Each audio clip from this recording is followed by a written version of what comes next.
wabarakatuh. Waalaikumsalam warahmatullahi wabarakatuh. Sebagai seseorang yang mengikuti perkembangan situasi politik dunia, bagaimana tanggapan Anda atas hasil dari debat yang diselenggarakan tadi malam?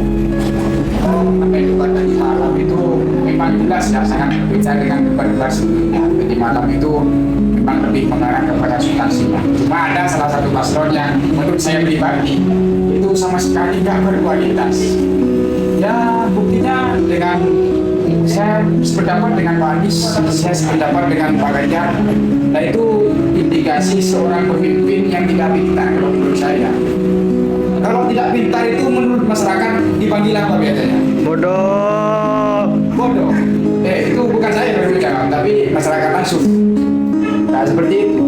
Cuma kalau menurut Anda masalah apa namanya permintaan maaf di belakangnya itu gimana? Itu kan nggak etis kalau dibandingkan dengan kesalahan yang begitu banyak itu. Pas menang-menang minta maaf.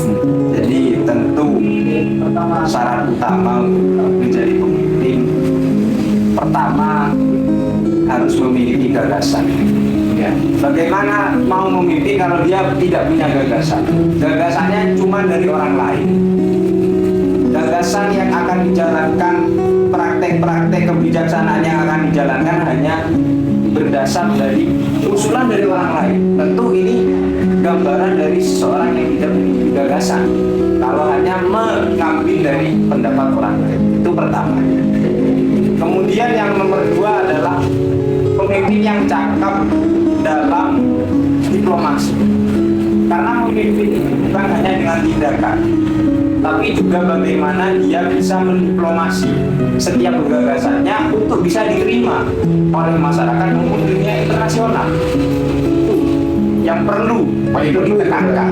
Jadi ucapan diplomasi itu juga perlu. Kemudian yang nomor tiga adalah kebijaksanaan.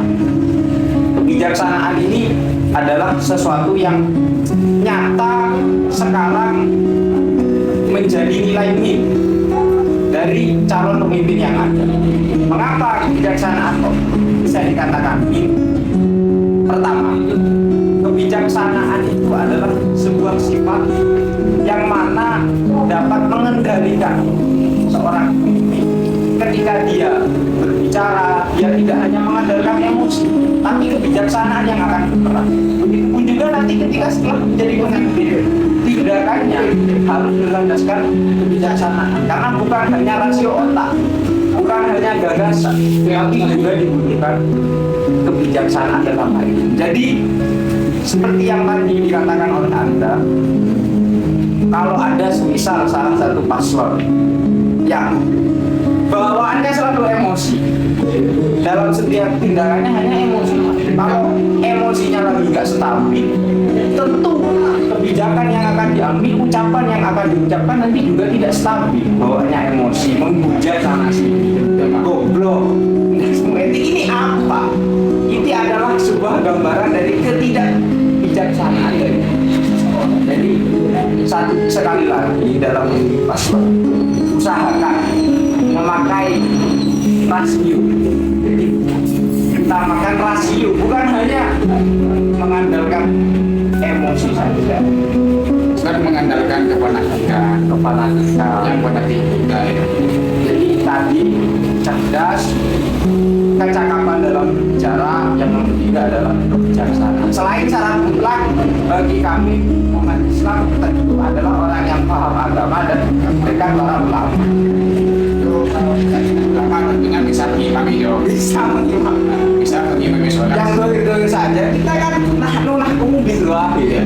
Kita menghukumi yang dohir-dohir. Adapun yang masalah hati, ini adalah orang yang paling ikhlas.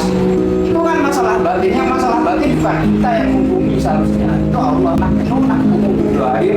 Allah alam bisa. Yang dohir-dohir saja, yang tampak-tampak saja, mana yang soleh itu yang Dari bahasa Jawa itu si penting itu ya api, yang penting ya. Ya terima kasih sebagai pengamat politik juga Anda ini. Saya terima kasih atas motivasinya, atas pemberian metode dalam memilih pilpres ini supaya tidak salah lagi dalam memilih seperti tahun-tahun kemarin. Ya yang sudah demokrasi hancur, bansos diumbar-ambir, tak jelas, yang katanya sesuai dengan data tapi dibagi di pinggir jalan. Itu kan mau data dari mana? Masa dia itu apa sama data? Bahasa Inggris saja nggak bisa.